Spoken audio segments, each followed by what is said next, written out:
ये है सीबीएन की प्रस्तुति और आप देख रहे हैं एक नई जिंदगी। आज एक नई जिंदगी में अरुंधति और उसके परिवार का भविष्य हुआ अनिश्चित और सीबीएन ने विट्ठल राव का आरजू पूरा किया। असतो मा सद्गमय तमसो मा ज्योतिर्गमय मृत्योर्मा अमृतंगमय। जयति जयति मम भारत जयति। अंधकार हर ले ज्योतिर्मय कर दे। प्रेम गीत में क्षमा की लय पर एकता का स्वर दे। जयते जयते जयते जयते मम भारत जयते जयते जयते। जयते जयते मम भारत जयते। नमस्कार, मैं हूं आपके साथ आपका होस्ट समीर और मैं हूं आशिमा। आज सुबह समीर और मेरी तरफ से आप सबका एक नई जिंदगी में बहुत बहुत स्वागत है। दोस्तों, आज मैं आप सबसे एक सवाल पूछना चाहती हूं। क्या आप अपने परिवार के भविष्य को लेकर चिंतित हैं? क्या आपको लगता है कि किसी आर्थिक परेशानी की वजह से या फिर किसी हादसे की वजह से आपके परिवार का आने वाला कल अनिश्चित हो गया है, या फिर आपके किसी रिश्तेदार या आपके किसी जान पहचान की वजह से आपको लगता है कि वो अपने भविष्य के बारे में चिंतित हैं? अरुंधति चैटर्जी के साथ एक बहुत बड़ा हादसा हुआ। अचानक एक दिन उसकी सारी संपत्ति चोरी हो गई। साथ ही साथ उसके पति भी बीमार पड़ गए और उसे नौकरी में वापस नहीं लिया गया। ऐसी स्थिति में परिवार बहुत परेशान था। अरुंधति रात रात सोती नहीं थी, सोचती थी कि हमारे परिवार का भविष्य क्या होगा। बहुत ही चिंतित थी। ऐसी स्थिति में उसका क्या होगा? क्या ऐसे में कोई था जो अरुंधति की मदद कर सकता था, उसको इस परेशानी से निकाल सकता था? हाँ, शायद कोई था। लेकिन इसके बारे में जानने के लिए चलिए देखते हैं अरुंधति की ये प्रेरक कहानी। अरुंधति चैटर्जी ने अपने बच्चों को खुद से सटा लिया। आतंक से भरे ये मिनट घंटों जैसे लग रहे थे। वो नहीं जानती थी कि अगली सुबह देख पाएंगी या नहीं। एक रात जब मेरे तीनों बच्चे मेरे साथ थे तो एक बहुत ही डरावनी घटना घटी। 21 डकैतों ने मेरे घर पर अचानक धावा बोल दिया। इन डकैतों ने अरुंधति के छोटे छोटे बच्चों के साथ बड़ी बेरहमी से बर्ताव किया। उन्होंने मेरे बेटे का चेहरा मोमबत्ती की तरफ झुकाकर जलाने की कोशिश की और वो मेरी छोटी बेटी को अपने साथ भी ले जाना चाहते थे। लेकिन मैंने उनके पैर छूकर उनसे कहा, मेरी एक ही गुजारिश है, तुम सब कुछ ले लो लेकिन यहाँ से चले जाओ। मेरे बच्चों को छोड़ दो, यही मेरे अनमोल रत्न हैं, इनकी जान बख्श दो बस। अरुंधति और उनके बच्चे उस दिन चमत्कारिक रूप से बच गए, लेकिन उनकी मुश्किलों की तो ये अभी शुरुआत भर थी। मैंने भविष्य के लिए जो कुछ भी बचा कर रखा था, लुटेरे सब कुछ ले गए थे, कुछ भी नहीं बचा था। अरुंधति को अपने संयुक्त परिवार से कुछ नहीं मिला और जल्दी ही अपने बीमार पति और 3 छोटे छोटे बच्चों की देखभाल की जिम्मेदारी उनके कंधों पर आ गई। उनके पास ज्यादा पैसा भी नहीं था। उस हादसे के बाद मुझे बहुत मुश्किलों का सामना करना पड़ा। मैंने जिन तकलीफों का सामना किया, मेरे परिवार में सब उनके बारे में जानते हैं।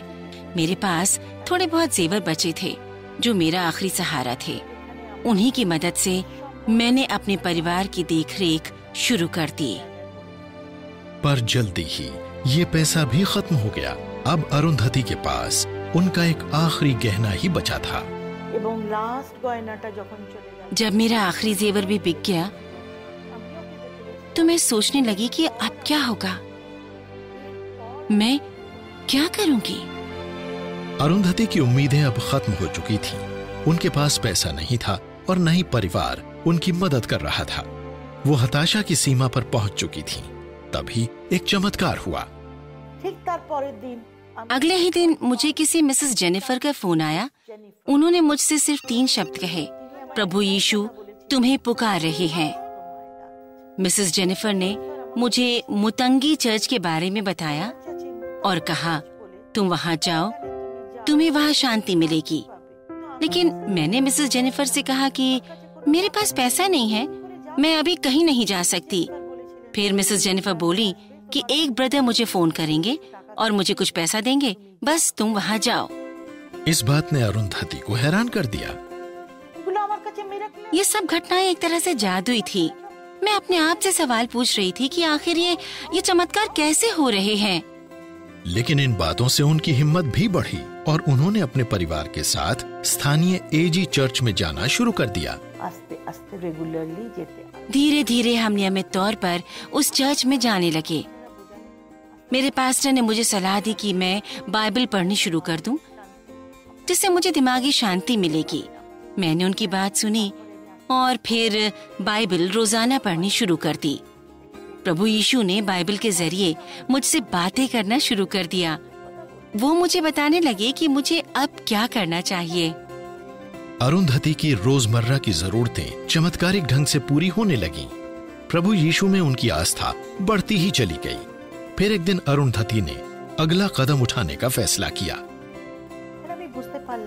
प्रभु यीशु ने क्रूस पर अपनी जान दी थी और 3 दिन बाद वो फिर से जीवित हो उठे थे ताकि मेरे पापों की शुद्धि कर सकें।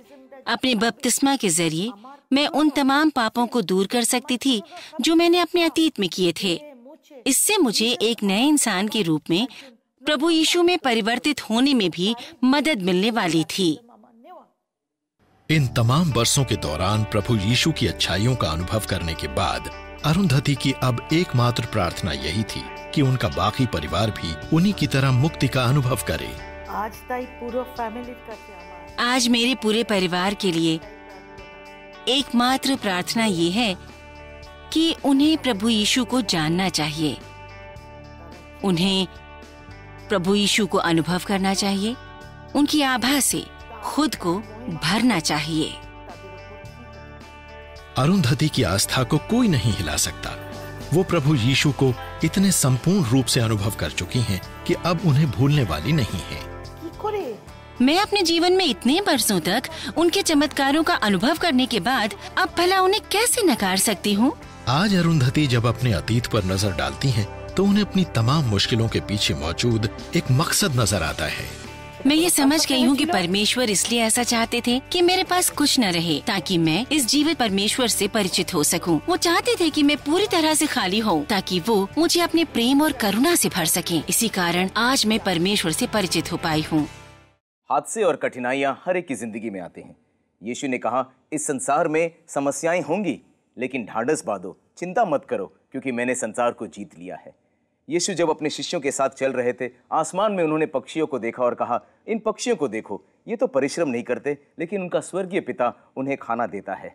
और उन्हें अपने शिष्यों से कहा, चिंता मत करो, क्योंकि इन पक्षियों से कहीं ज्यादा मूल्यवान आप हो। और हम आपको ये बताना चाहते हैं, हर एक व्यक्ति परमेश्वर के लिए बहुत ही मूल्यवान है। हम यहाँ पर आपके लिए प्रार्थना करना चाहेंगे और हम चाहेंगे कि अगर ऐसी परिस्थिति में आप हैं, चाहे आर्थिक परेशानी हो, चाहे कोई फिजिकल प्रॉब्लम हो, अगर आपके जीवन में ऐसी कोई परेशानी है जिससे आपको अपने भविष्य की चिंता होती है, तो आप अपने भविष्य की चिंता परमेश्वर पर छोड़ दें, क्योंकि वो आपके साथ है।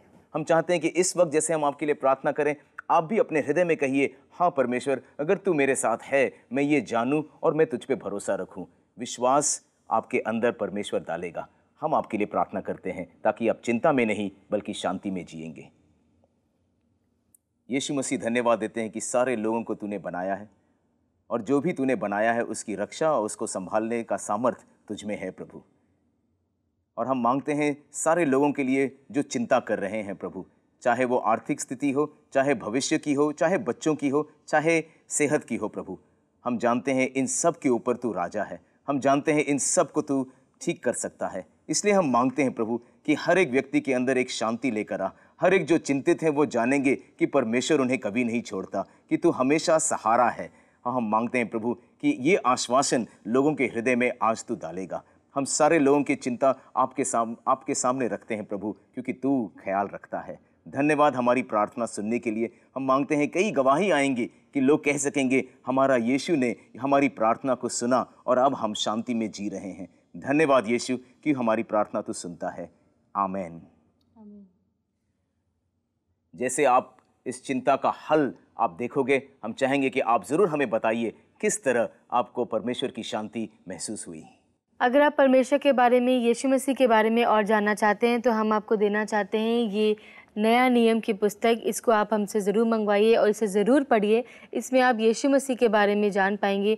ये बहुत ही पावरफुल किताब है और इसमें आपके सारे सवालों का उत्तर मौजूद है। आप ज़रूर अरुंधति की कहानी को सुनकर और देखकर प्रेरित हुए होंगे। यह परमेश्वर चमत्कार करता है, यह परमेश्वर शांति देता है।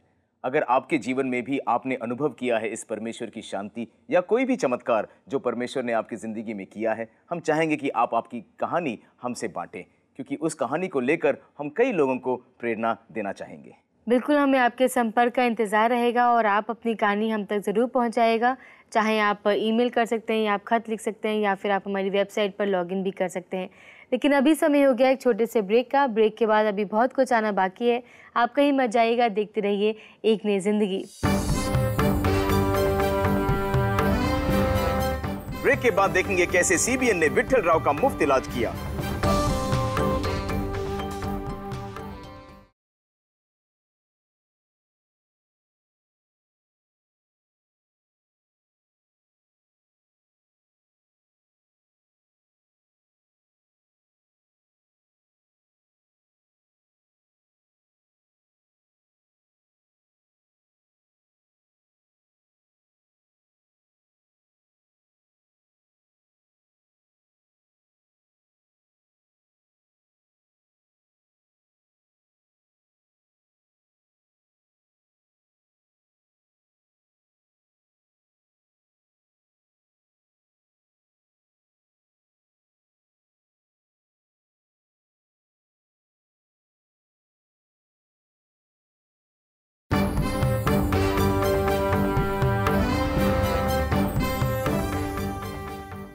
ब्रेक के बाद आपका स्वागत है और आप देख रहे हैं एक नई जिंदगी।